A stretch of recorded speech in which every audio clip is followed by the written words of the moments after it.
Alors la région Provence-Alpes-Côte d'Azur est constituée d'un réseau hydrographique assez dense, de 46 000 km de cours d'eau. La particularité de notre région, c'est que nous avons un massif montagneux qui est assez important, donc les Alpes.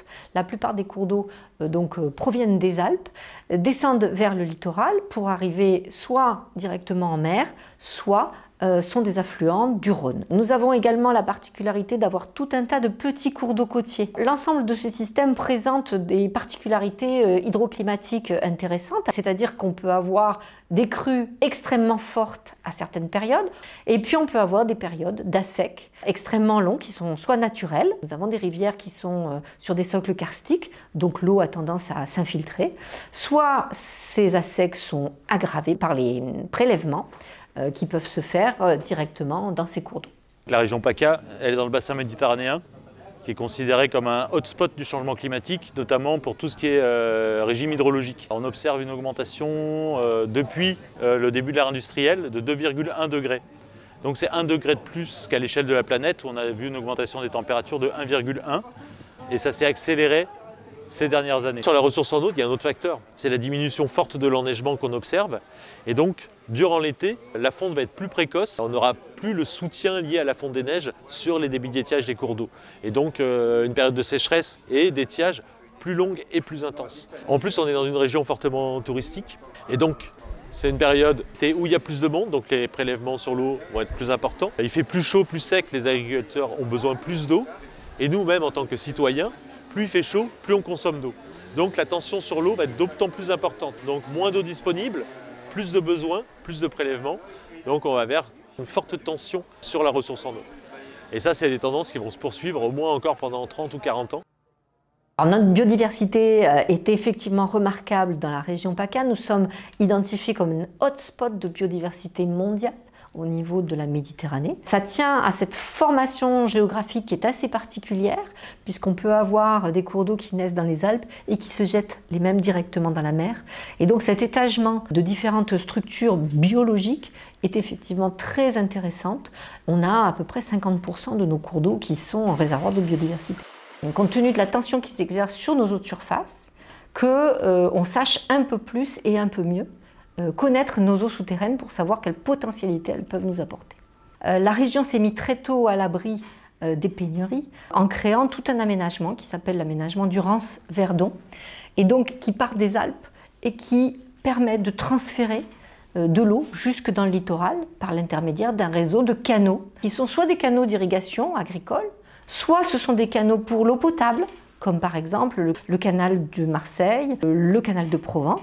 Voilà, ce sont des ouvrages qui prennent leurs ressources directement dans la Durance et qui transfèrent de l'eau jusque sur le littoral, notamment Bouches-du-Rhône ou Var. Donc cet aménagement, bien évidemment, crée une forte dépendance. Et l'année 2022 nous a bien montré qu'il peut y avoir des situations de sécheresse très fortes, y compris sur nos ressources qu'on appelle nos ressources stockées. Les retenues peuvent ne pas se remplir ou ne pas se remplir complètement. Alors cette dépendance à ce système nous incite à essayer d'avoir une plus grande sobriété dans nos usages, parce qu'on sait que déjà aujourd'hui le changement climatique est à l'œuvre, puisqu'on peut constater dès aujourd'hui des tensions sur les ressources et sur le remplissage de ces systèmes. Et dans l'avenir, on sait qu'on aura encore moins de ressources. Donc il y a déjà cette hausse graduelle des températures qui a des impacts sur les écosystèmes, sur nos sociétés, notamment sur la modification des régimes hydrologiques justement. Quasiment toutes les composantes du cycle de l'eau vont être impactées par le changement climatique. Donc d'ici 20-30 ans, on devrait peut-être encore gagner 2 degrés sur le territoire, accompagné aussi encore d'une augmentation de l'intensité des vagues de chaleur et de leur fréquence. Donc on va avoir la période de sécheresse estivale plus intense, mais les pluies automnales qui étaient déjà intenses vont devenir de plus en plus intenses. Sachant que les températures vont être beaucoup plus fortes et surtout qu'en été, elles ne seront pas compensées par des précipitations plus importantes, on va aller vers une augmentation de la sécheresse et surtout de la sécheresse estivale qui sera forte, très intense. Soit la pluie tombera toujours, mais de façon complètement différente, avec beaucoup plus d'événements extrêmes, que ce soit des crues ou des sécheresses. Et donc, notre objectif à l'Agence de l'eau, c'est quand même bien d'inciter le plus possible à dès aujourd'hui la sobriété essayer de rechercher le plus possible à consommer moins d'eau, à moins gaspiller, à l'utiliser vraiment à bon escient, voire à réutiliser cette eau sur d'autres fonctions. En période de tension, on identifie des usages prioritaires. Quand on parle d'usage, on parle d'eau potable, mais il faut aussi ne pas oublier que les milieux sont aussi un usage, même si ce terme n'est pas toujours adapté, un usage prioritaire. Il faut qu'il y ait de l'eau dans les milieux, ça veut dire qu'il faut qu'il y ait de l'eau dans les cours d'eau pour que les cours d'eau puissent avoir un fonctionnement le plus normal possible, un bon fonctionnement. Et la directive 4 sur l'eau, elle a parlé de bon fonctionnement écologique. Donc il faut qu'on se dirige vers ça. Les nappes, il faut qu'on ait des nappes, des aquifères qui sont remplis aux périodes où ils doivent se remplir pour pouvoir affronter l'été avec un maximum d'eau. Il faut qu'on ait des zones humides qui soient fonctionnelles. On a un grand réseau de zones humides en PACA qui sont essentiellement des zones humides de type alluvial.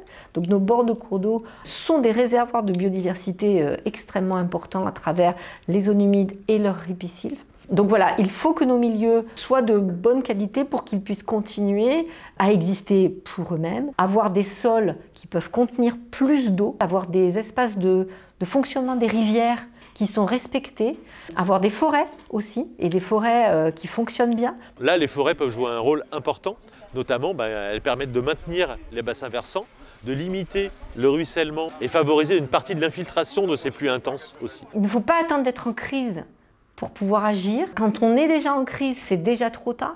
Donc il faut chercher à s'adapter dès maintenant. Je pense que ces vidéos vont vous montrer des exemples qui vont être inspirants. On peut se dire que si on ne peut pas changer le futur, on peut changer nos habitudes et ce sont bien nos habitudes qui changeront le futur.